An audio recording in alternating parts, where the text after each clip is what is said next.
YK TV ప్రేక్షకులందరికీ నమస్కారం. నా పేరు ఎల్ భాస్కర్.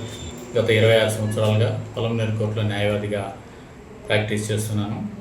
వైకే టీవీ సంబంధించి విప్లవకారుడు, ఉద్యమకారుడు, బ్రిటిష్ పాలకులను ఎదిరించిన వ్యక్తి, బీసీల ఆశాజ్యోతి జ్యోతిరావు పూలే జయంతి ఉత్సవాల సందర్భంగా ఆయన గురించి ప్రత్యేకమైన వ్యాసాల విషయంలో కానీ ఆయన ప్రత్యేక స్టోరీలని వైకే టీవీ ప్రసరిస్తున్నట్లు నాకు తెలిసింది.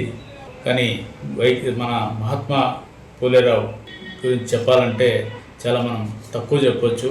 ఎందుకంటే ఆయన చరిత్ర, ఆయన ఉద్యమాలు, బ్రిటిష్ వలసవాదుల్ని ఎదిరించడంలో కానీ, బీసీలను తర్వాత అణచివేత కులాలని ఆదరించడంలో కానీ, ఉద్యమాలు చేసి చిన్న బాలిక అంటరానితనం నిర్మూలించే విషయంలో కానీ, మహిళలు జరిగే అన్యాయాల మీద వ్యతిరేకంగా పోరాడంలో కానీ, ప్రత్యేకంగా బాలికలకు న్యాయం జరిగే విషయంలో ఆయన చేసిన కృషి నేటి విద్యావంతులు కూడా ఒక ఆదర్శప్రాయంగా చెప్పవచ్చు. ఆయన గత చరిత్రను, జీవిత చరిత్రను చదవాల్సిన అవసరం ఉంది. ఆయన ఆదర్శంగా తీసుకుంటే గతంలో ఆయన పోరాటాలు చేసింది కానీ, విప్లవకారులు కానీ, అంటరాంతనం కానీ, మహిళల విషయంలో కానీ, వివక్షను నిర్మూలించడంలో కానీ చాలా కృషి చేశాడు. కాబట్టి ఆయన్ని ఆదర్శంగా తీసుకొని నేటి ప్రత్యేకంగా యువత, ఎందుకంటే ఈరోజు యువత తప్పుదారి పడుతోంది.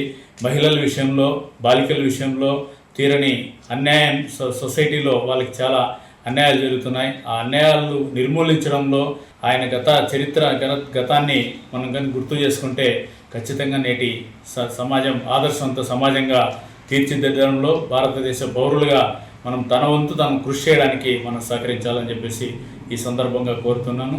ప్రత్యేకంగా వైకే టీవీ వారికి నా అభినందనలు తెలియజేస్తున్నాను. జై హింద్. అప్పుడప్పుడు కాదు, ఎల్లప్పుడూ బీసీల కోసం మీ వైకే టీవీ.